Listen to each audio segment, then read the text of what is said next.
But I see Mel, so let's see. Mel, I think you need to, there we go.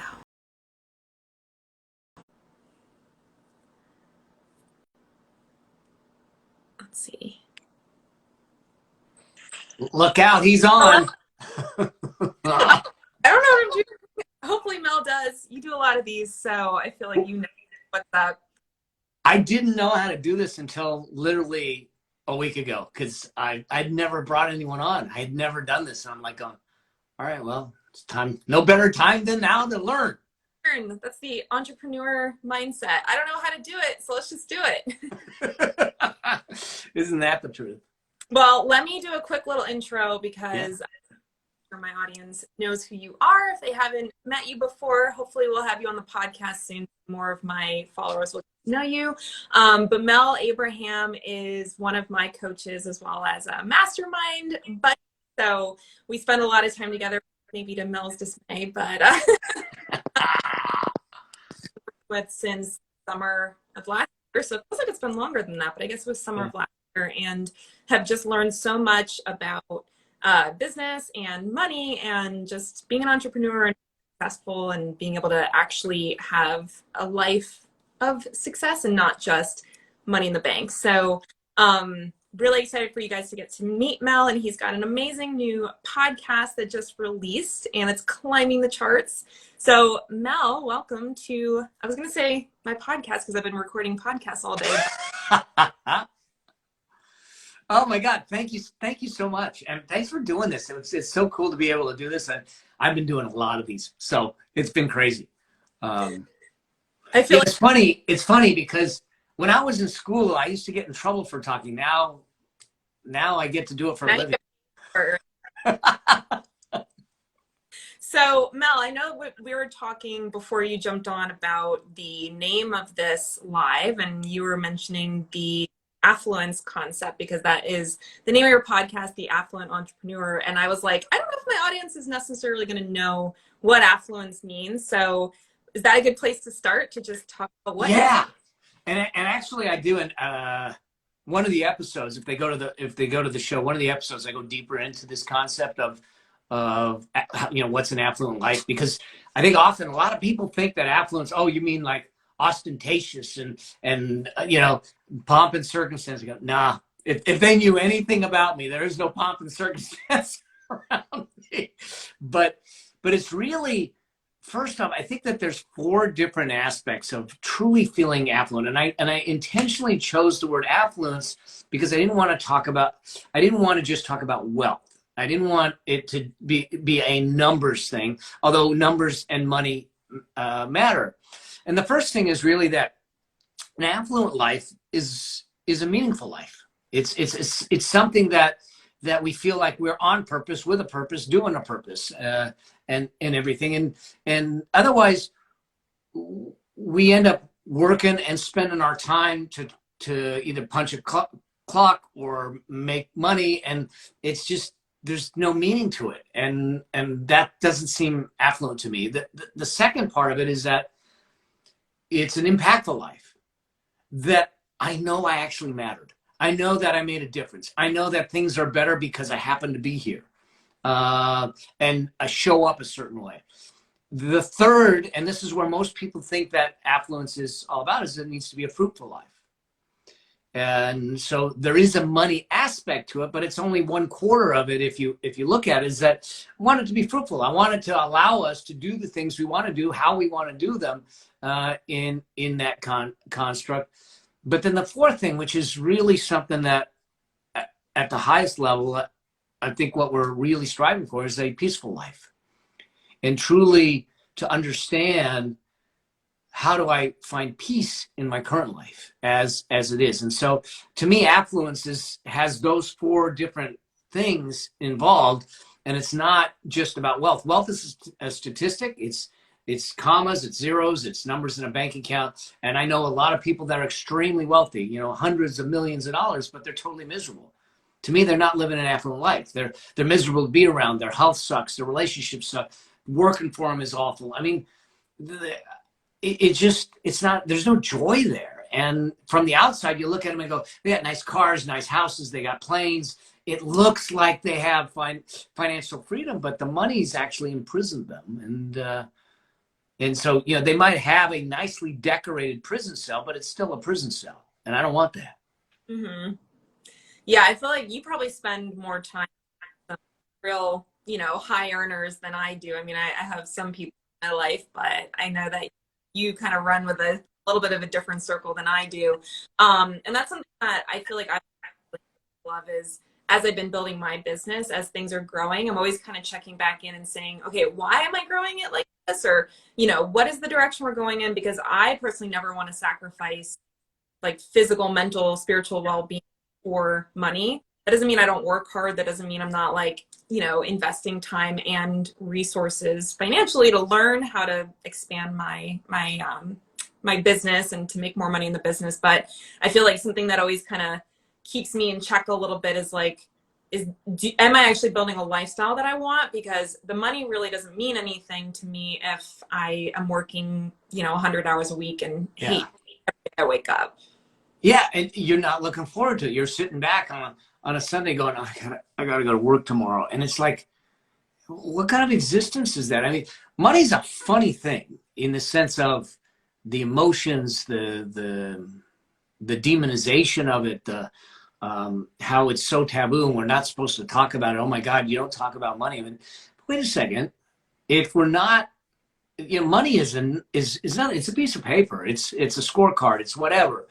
That's what we make of it. It's agnostic. It doesn't mean anything. It's a tool. So there is no emotions attached to money except what we attach to it. And what I think we confuse is those that have money, create money, have a conversation around money, and those that don't, they confuse money conversations with greed conversations, and they're very different. And you know, and you mentioned something that I think is really important, saying, you know, why are you doing this? And I have a dear friend who is a client, Allison J. Prince, and she literally came to me a little about a year ago saying, you're the only one I can have this conversation with. Now, we're going to talk about money, and I'm the only one that she's going to have this conversation with. And she goes, I hit all my numbers. I go, well, that's great. You know, you hit all your numbers. What's wrong? And she goes, now what? What do I do next? Do I just up the numbers? It just feels kind of empty. What do I do? And I said, oh, this is why one of the first principles that I try to teach is that it's important to understand your why before how and how much. And so we started talking, and we restructured her business, because the thing that drives her more than anything is she wants to give independence, the possibility of independence to women. And so every time she sells something, she makes a microloan to a woman in a third world country. And we just did a live last week, and she said, because of what you did for me, what our discussions and how we changed it and what I started looking at from a wealth and a business and all that stuff, how I restructured, she goes, do you want to know how many loans we've made so far in just a year's time? And I said, sure. And I'm thinking she's going to say, 500, 600, over 7,000. Wow. Over 7,000. And she's sitting back. She goes, it brings a tear to my eye. She goes, and even the bigger thing is, she goes, I'm not doing it in my name. I'm doing it in my customers' names. And these loans are being made. And so when we start to attach to the why, the vision and the things that are so big and so much more important than just a comma in a bank account, when things get challenging, when things get tough,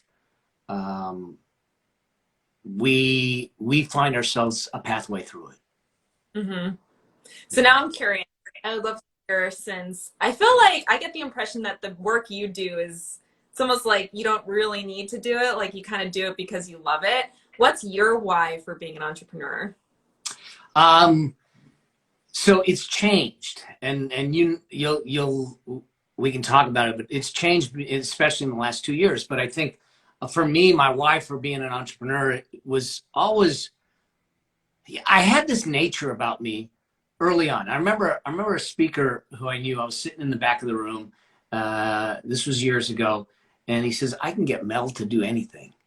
And I go, yeah, whatever. He says, I can get Mel to crawl up to the front of the room. And I go, yeah, that's not going to happen. And he says, Mel, he says, I bet that you can't crawl up to the front of the room. He says, I know Mel. He says, all I got to do is tell me he can't do something. He's going to go out and do it. And that's kind of the way in high school, I wasn't supposed to be on the varsity football team. I wasn't going to be a good pole vaulter. You're not supposed to take the CPA exam while you're still in college. All these things that they said you're not supposed to do. And I'm going, yeah, let me show you.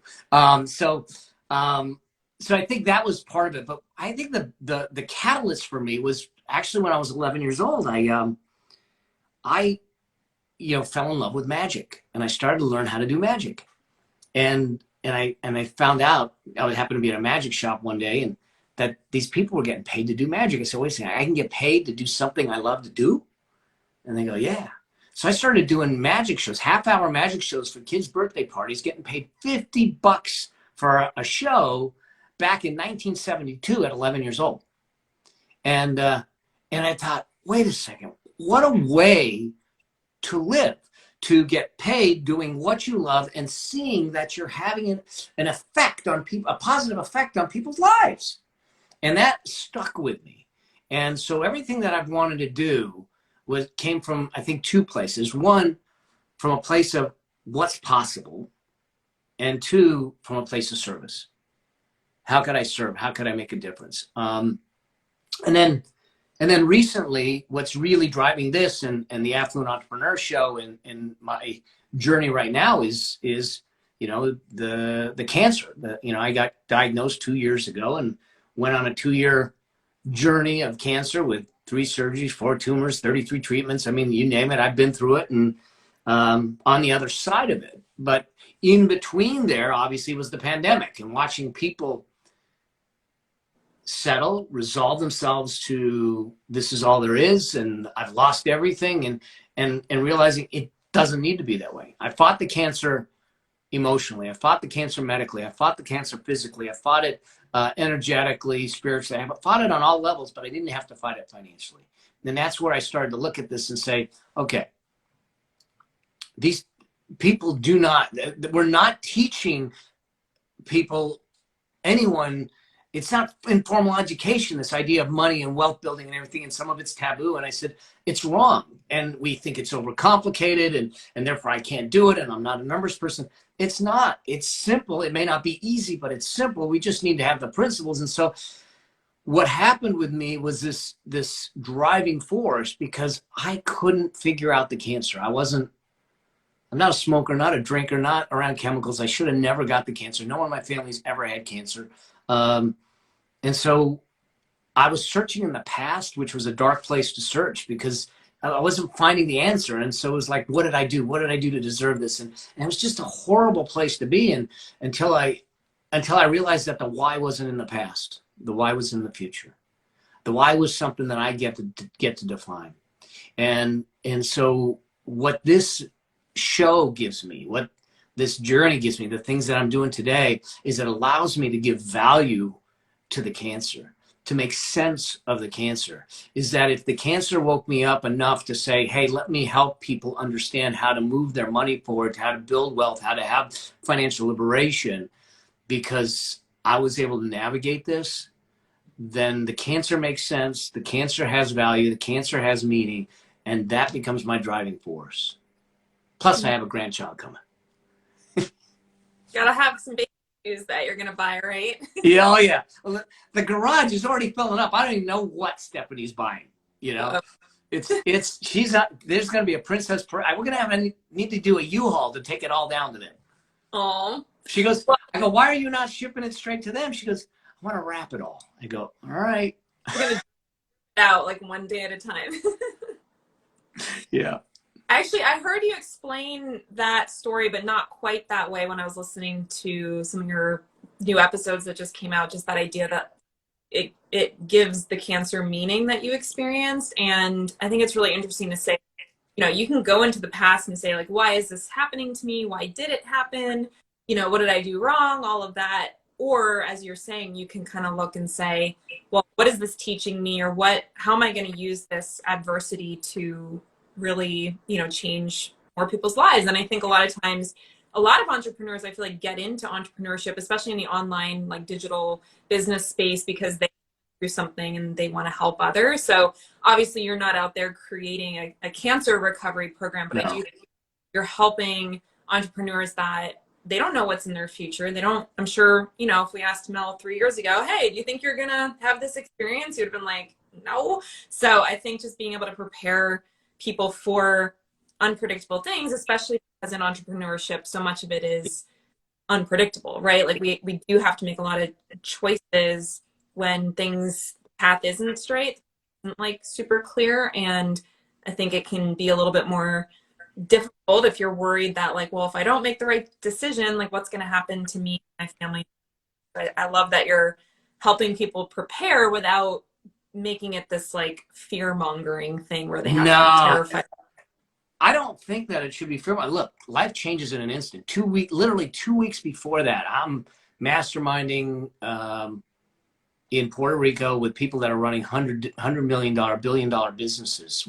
I'm speaking on some largest stages around. I just finished a multi-six-figure launch. I'm flying back on a G5. I mean, life was freaking great. I mean, you know, it was amazing. And then 2 weeks later, they're looking at me and saying, "You have cancer," and I'm going, "Oh, that wasn't in the plans. That's not supposed to happen." And it really, like you said, it's not about the cancer. It's about, are we prepared when life happens? Are we prepared when a pandemic hits or something happens that takes you off track?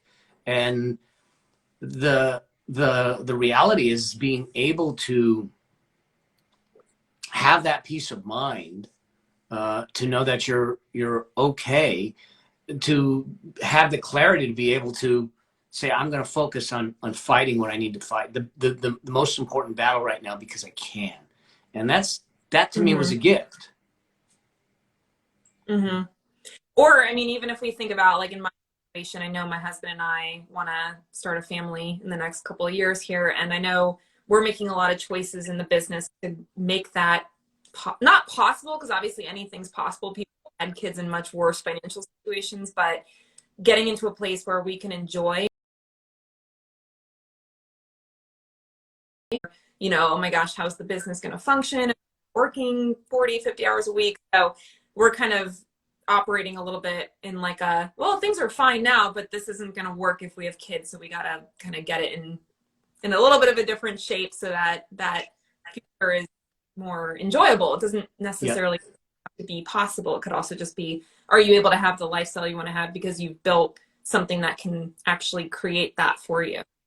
You know, what you're doing, which is what I think is important to most people, and it's kind of the way I even teach the money stuff, is you're being deliberate and intentional. You're deciding what that should look like and saying, how do we make this the reality versus, you know, society, media, social media, neighbors, parents, brothers, sisters, someone else saying this is the way it should be.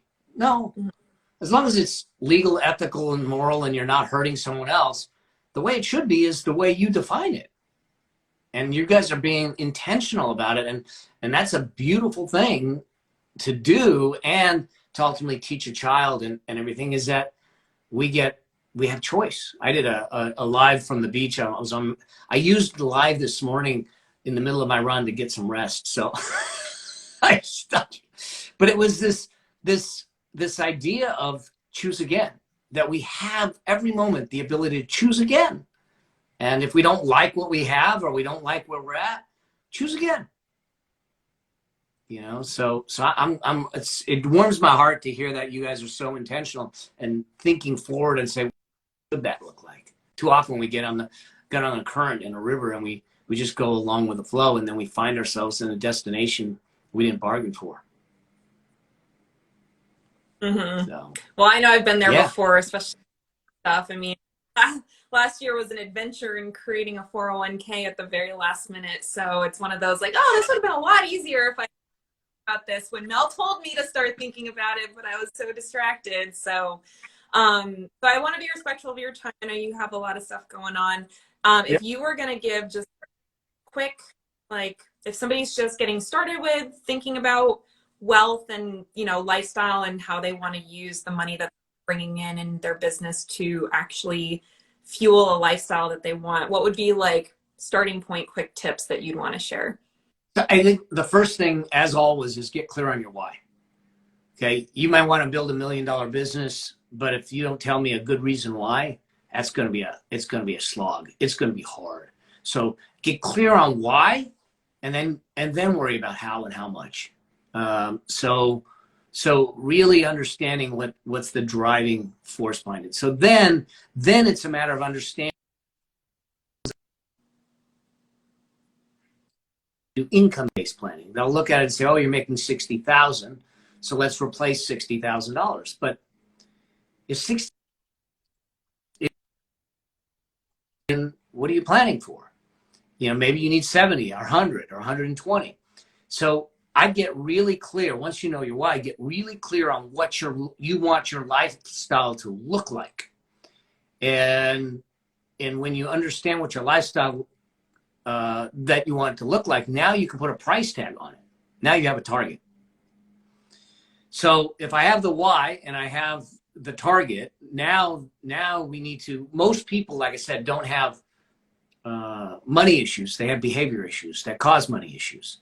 So now we need to look at it and say, okay, how do I start taking steps? Now, we don't need to hit it out of the park. What I just need people to do, what I want people to do, is to start developing the muscles, start developing the habits, start developing the behaviors. So if that means that all you can afford right now is $50 a week, let's put $50 a week, but let's put it on automate. So every week, $50 gets transferred into account, out of sight, out of mind. You don't see it. And then at some point we'll invest it so it'll grow faster. But first things first, let's start with baby steps. Let's get you start to exercise the muscle, build the behavior so it becomes second nature and it becomes something that's automated in doing that. So I would automate and get things into the game. And then from there, in there, if you're in a committed relationship, my urging, I was going to say suggestion, but it's stronger than a suggestion, is that you have real money conversations with your significant other, your spouse, your partner, whatever they may be, because you're in this thing together and we want to be traveling this journey together. The vision that we've got is together. And so I'd establish a money date once a month so you can have these conversations. And it's not like you're not going out going, so how much did you make this month and how much did we spend? It's not about that, because then it's horrendous. It's about reattaching to the why, reattaching to them, reattaching to the vision, what it's going to be like. And then how do we do? How are we doing? Are there things we want to change? Are there things that we need to shift? And then, now you've got a why, you've got a target, you've got a regular tracking process in place, and you've got money going in the game. At that point, then we can start to look at tactically, where do we want to invest? Tactically, what do we want to do? But until we develop the muscle and the behaviors and the habits, it becomes a little more problematic because it's haphazard. I made an extra 5,000. What do I do with it? Well, problem is you haven't skilled up, and you're going to make a decision based on the circumstance versus, no, I'm going to make money and investing a priority in my life, not for the sake of it, but because of the peace that I can get from it. We do this. When we first start out, we swap our time for money. And then all of a sudden we realize that's not so much fun. So we use our money to buy back our time. And now I'm going, that's cool. But the ultimate is to use our money to buy back more money. That's what we want to get to. Yeah. But we need to go in steps to develop the muscles and the habits to make that happen. So hopefully that helps.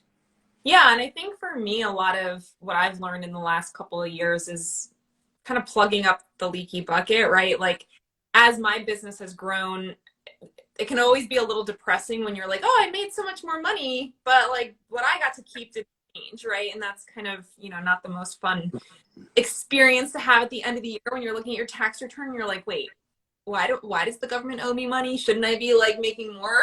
You know, so. It's funny. Yeah. We tend to, when things are going well, we tend to get a little fat, you know, in the expenses. And we just kind of, because we go, yeah, what the heck? And then all of a sudden you got all these subscriptions. So the other part of that looking for it is looking for those leaks. I have my clients, they just being honest.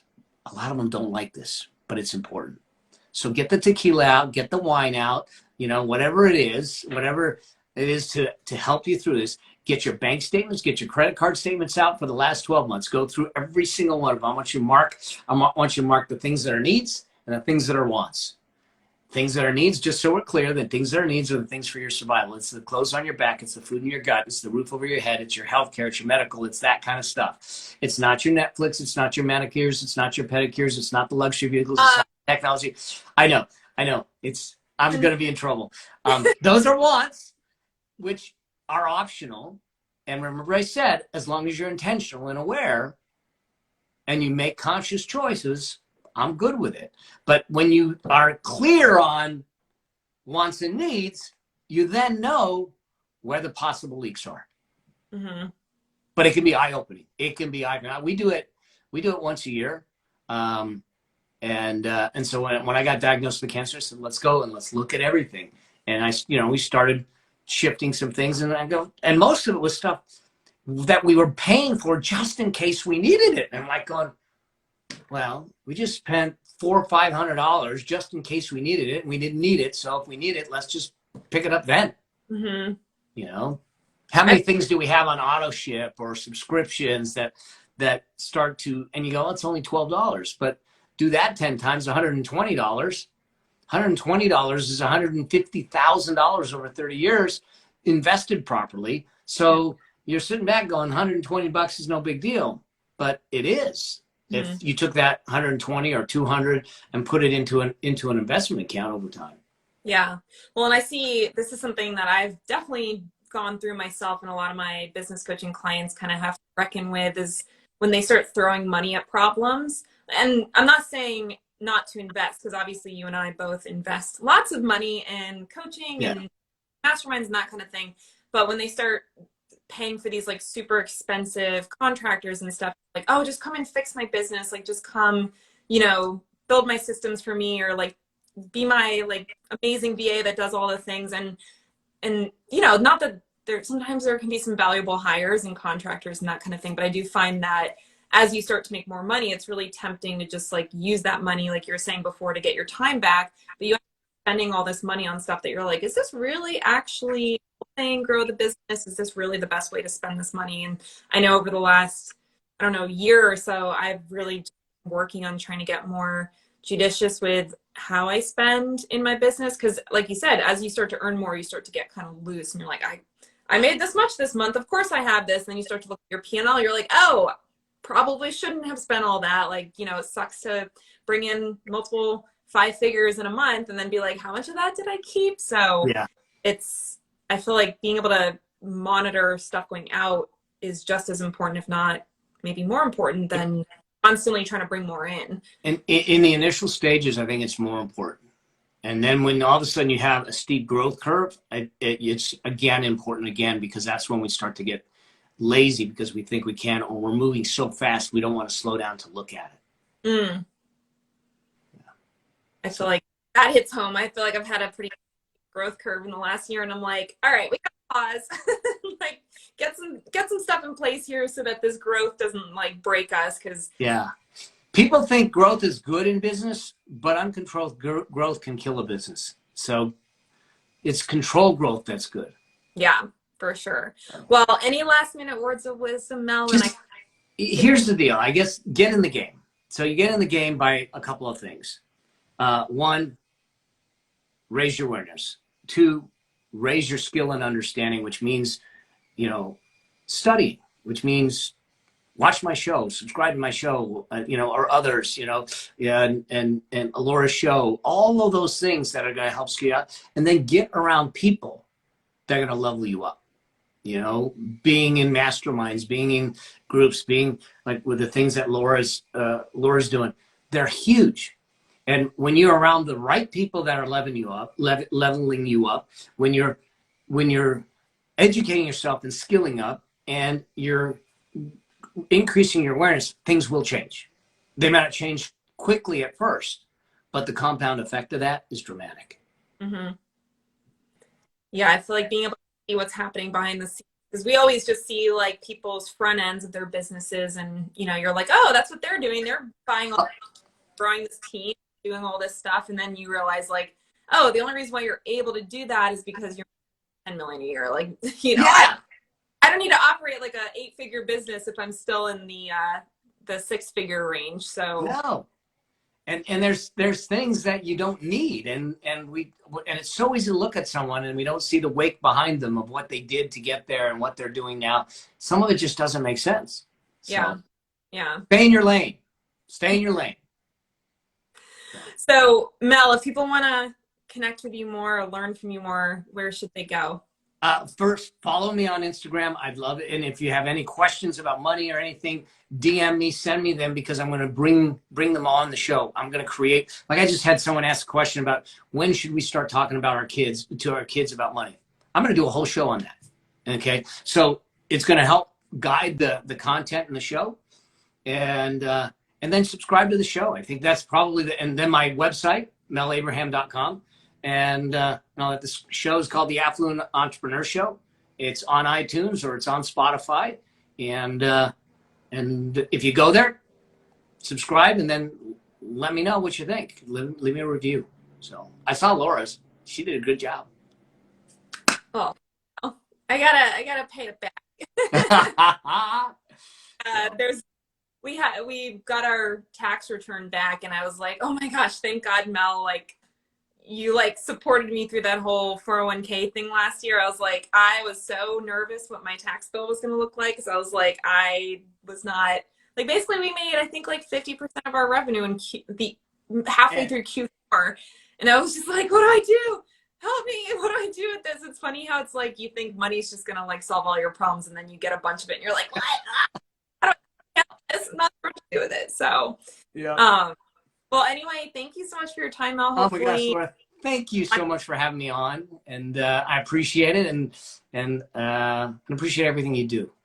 Yeah, well, if you're watching live or if you're watching the replay, leave a comment. Let us know what you thought about this conversation. My listeners all know that I will talk about any awkward conversation. So you were mentioning on one of your, like, oh, to talk about sex, religion, politics, and like, oh, I talk about like that. Probably why I don't have that many friends. Like, so, just kidding.